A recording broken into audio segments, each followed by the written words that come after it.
Bienvenue à la table du Seigneur. Yeah!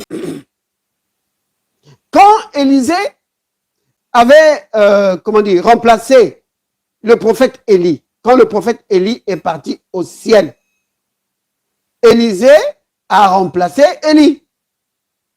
Mais quand les gens, on les appelait les fils de prophètes, quand les fils de prophètes ont vu la manifestation de la puissance de Dieu dans la vie de Élisée, ils ont dit, oh, Dieu maintenant a établi Élisée prophète à la place d'Élie. Vous voyez? Donc, ce n'est pas juste des titres. Un prophète, c'est quelqu'un qui a une manifestation, la manifestation de la puissance de Dieu dans sa vie. Et comme on l'a déjà vu avant, dans la Bible, on l'appelait le voyant. Ça, c'est dans le livre de Samuel qu'on a lu, où on disait que à l'époque, quand on allait consulter Dieu par le prophète, on disait « allons chez le voyant ». Donc, c'est quelqu'un qui voyait et c'est quelqu'un qui entendait. Mercredi, ou c'est plutôt samedi, donc hier, on a lu le texte sur le prophète Balaam. Balaam, c'était un vrai prophète, mais il est devenu un prophète mercenaire. C'est-à-dire, maintenant, il travaillait à son propre compte. Et à cause de cela, Dieu l'avait puni. Si nous prenons dans Nombre chapitre 24, on va lire ce que Balaam dit à propos du prophète. Nombre 24.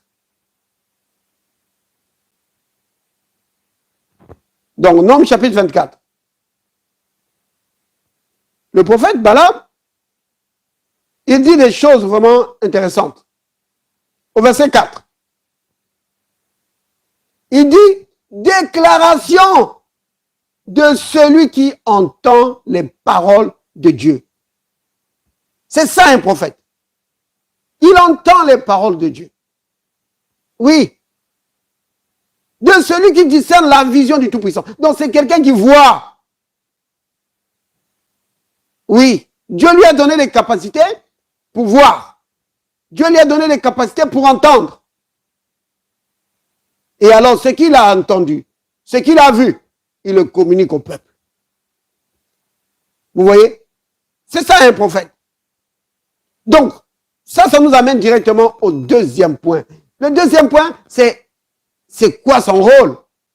Le rôle du prophète, c'est de communiquer la volonté de Dieu au peuple. Le rôle du prophète, c'est aussi de conduire le peuple.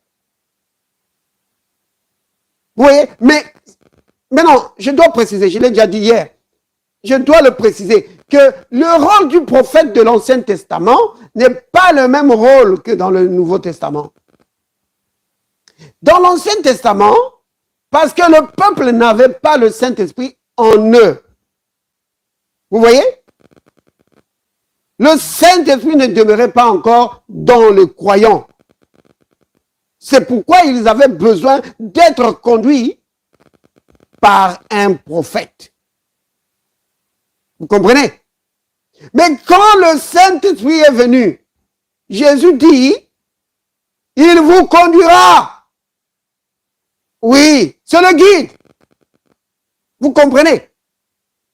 Mais non, je ne dis pas qu'on ne peut pas recevoir un message du Seigneur de la part du prophète. Bien sûr.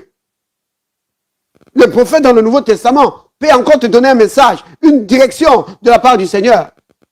Oui. Mais ce n'est pas d'une manière, comment dire ça? C'est pas quelque chose qui est là, qui va de définitif. C'est-à-dire que le prophète n'est pas là pour te conduire sur chaque décision de ta vie. Vous comprenez, bien aimé? Le prophète, c'est pas son rôle.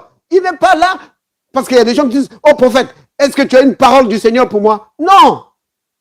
Si tu veux avoir une parole du Seigneur pour ta vie dans le Nouveau Testament, tu dois être en communion avec le Saint-Esprit.